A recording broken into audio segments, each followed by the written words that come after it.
করে এক লাইনে এই প্রশ্নটি করে রাখি যে আপনি আর ফেসবুক লাইভ করবেন কিনা বিভিন্ন সমস্যা নিয়ে, সাধারণ মানুষের বিভিন্ন সংকট নিয়ে। আপনি যদি ছোট করে বলেন, আমরা মূল প্রশ্ন যাওয়ার আগে, এটা সবচেয়ে বেশি আপনার কাছে প্রশ্ন। সংকট কি দেশ থেকে চলে গেছে নাকি যে আমার লাইভ বন্ধ হয়ে যাবে? আচ্ছা, তার মানে আপনি করবেন সংকট? জি, সংকট যদি থাকে, আমি ফেসবুক লাইভটা তো হচ্ছে কি আমার একটা এই প্রতিরোধ বা প্রতিবাদ করার একটা উপায়। হয়তো আমার প্রতিবাদ করার উপায়ের মধ্যে কিছু ভিন্নতা আসবে, যেহেতু আমি সংসদে কথা বলতে পারবো, কিন্তু এটা চলতে থাকবে। ওকে, ঠিক আছে। তো ব্যারিস্টার সাইদুল হক সুমন, আপনার কাছে আমি প্রথম প্রশ্ন নিয়ে আসি। আপনি তো বিলাত থেকে পাশ করা ব্যারিস্টার। ওয়েস্টমিনিস্টার আদলে যে সংসদীয় গণতন্ত্রের পদ্ধতি আমাদের এখানে আছে, সেই পদ্ধতি কি এখনো মানে দ্বাদশ জাতীয় সংসদের পর আর কার্যকর বলে বলা যায়? আমরা কি এটাকে একটা সংসদীয় গণতন্ত্রের মাধ্যম বলবো নাকি একটা প্রেসিডেন্সিয়াল মাধ্যম বলবো? কারণ হচ্ছে যে আমি এখন পর্যন্ত এই সংসদে আসলে বিরোধী দল কে সেটা বুঝতে পারছি না, বা কারা সরকারের বিরোধী সেটা বুঝতে পারছি না। আমি আমার কলিগদের সাথেও কথা বলছিলাম, তারাও খুব ভালো বুঝতে পেরেছেন ব্যাপারটা এরকম না। ব্যারিস্টার সাইদুল হক, আপনি যদি আমাদেরকে একটু সাহায্য করেন যে এই সংসদে বিরোধী দল কে, বা এটা আসলেই একটা সংসদীয় গণতন্ত্রের অবস্থা আছে না একটা প্রেসিডেন্সিয়াল গভর্নমেন্টের জায়গায় চলে এসছে ব্যাপারটা? এইটার জন্য কিন্তু আমাদের আরেকটু সময় লাগবে। এখানে জাতীয় পার্টি আছেন 11টি আসন নিয়ে। এখানে যদি স্বতন্ত্র থেকে যদি বিরোধী দলীয় কোনো মোর্চা না হয়, তাহলে তো এখানে জাতীয় পার্টি বিরোধী দল হিসাবে থাকবেন। এবং স্বতন্ত্র, আমার কাছে একটা জিনিস মনে হয়েছে যে যারা এবার স্বতন্ত্রতে আসছেন, তাদের এক একজনকে আমার মনে হচ্ছে এক একটা বিরোধী দলের মতো। যদিও আপনি এই যে ওয়েস্টার্ন ডেমোক্রেসির কথা যদি বলেন, এখানে আমাদের দেশে অনেকটুকু ভিন্নতা আছে বা পরিবর্তিত পরিস্থিতিতে নানা রকম চেঞ্জ হচ্ছে। তবে আমার কাছে মনে হয় যে জবাবদিহিতা থাকার মতো যথেষ্ট সুযোগ এবার আছে। জাতীয় পার্টিকে আপনি বিরোধী দলের কথা বলছেন, কিন্তু জাতীয় পার্টিকেও কিন্তু বর্তমান যিনি প্রধানমন্ত্রী আছেন, যিনি সরকার গঠন করেছেন, তিনি 26টি আসন এমন ভাবে ছেড়ে দিয়েছেন যাতে তারা নির্বিঘ্নে পাশ করে আসতে পারেন। নৌকার মনোনীত প্রার্থীদের প্রত্যাহার করা হয়েছে, তাদেরকে দেওয়া হয়েছে। জাতীয় পার্টিকেও কি বিরোধী দল বলা যাবে?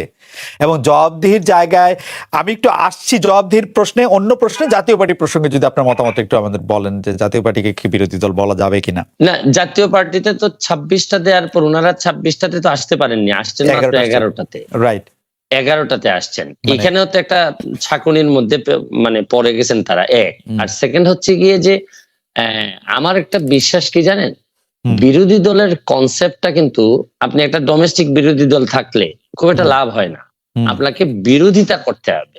কারণ এটা আর্টিকেল 70-র কারণে দেখা যাচ্ছে যে সরকার দলীয় এমপিরা হয়তো অনেকটুকু পারেন না, কিন্তু আমাদের যে 62 জন আমরা স্বতন্ত্র যারা আসছি, তারা কিন্তু একটা ভালো ভাইটাল রোল প্লে করতে পারবো। কারণ আমাদের উপর তো 70 কার্যকর হবে না, আর্টিকেল 70 কিন্তু কার্যকর হবে না।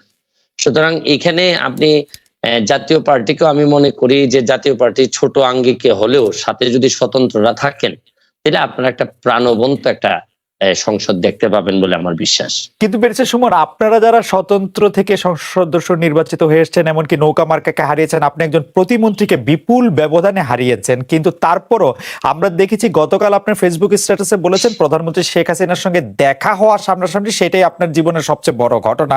আপনি আর শেখ হাসিনা সরকারকে কি সমালোচনা করবেন? আপনি তো শেখ হাসিনা সরকারেরই মানে একজন। আমার সমালোচনা প্রথম শুরু হয়েছিল আমার বাবার বিরুদ্ধে।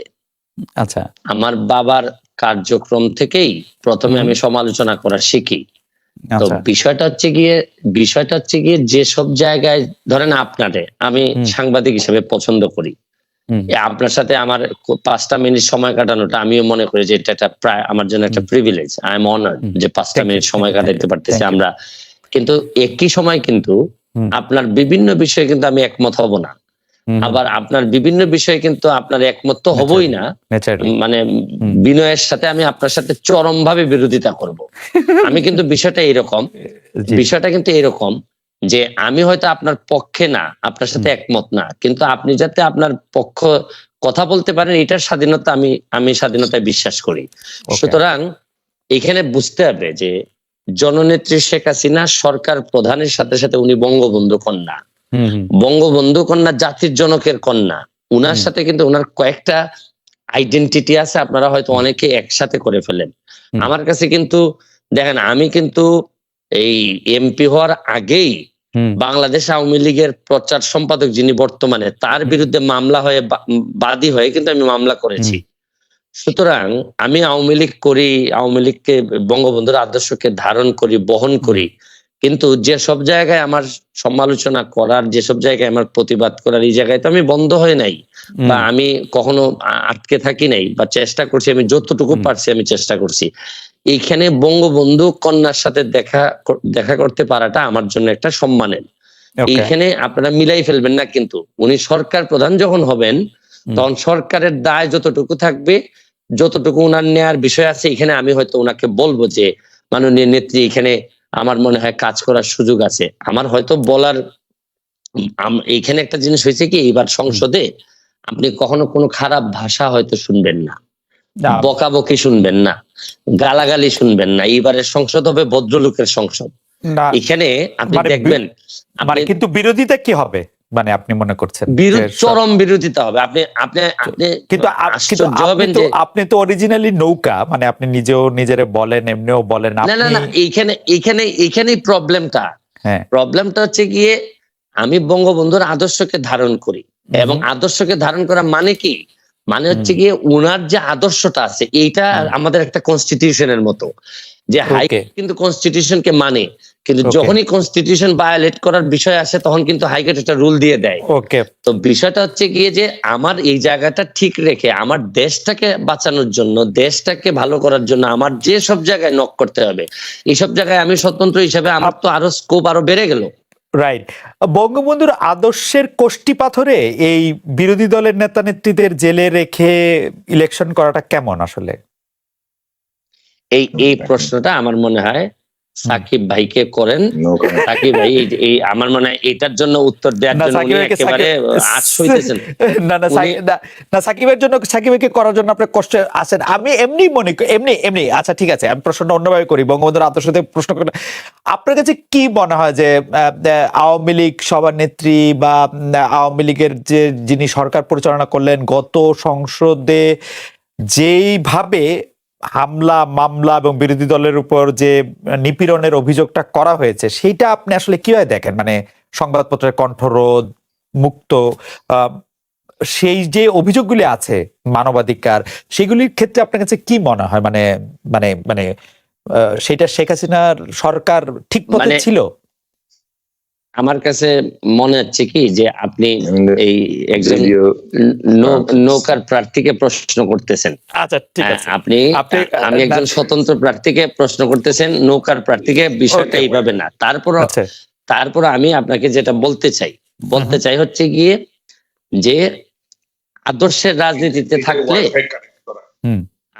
রাজনীতিতে থাকলে এক সময় না এক সময় আপনি সারভাইভ করবেন। যারা এখন বিভিন্ন অভিযোগ তুলতেছেন তাদের আদর্শের জায়গাটা আরো স্ট্রং হইলে দেখবেন আমার মতো ওনারাও বেরোয় আসবেন।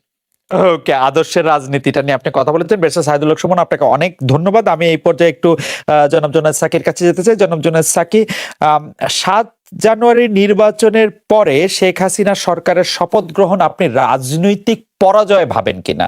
আপনি ভাবেন কিনা যে আওয়ামী লীগ একটি নির্বাচন করলো, নির্বাচন করার পরে শপথ নিল, শপথ নেওয়ার পরে সরকার গঠন করলো, নতুন সরকারের কোন মন্ত্রী আসলে কি দায়িত্ব পালন করবেন, ভালো মন্ত্রিসভা হয়েছে না খারাপ মন্ত্রিসভা হয়েছে, সেটি এখন আসলে প্রধান আলোচনা। চমৎকার মন্ত্রিসভা কেউ বলছেন, চমকপ্রদ মন্ত্রিসভা কেউ বলছেন, ভালো খারাপের মেশানো মন্ত্রিসভা কেউ বলছেন।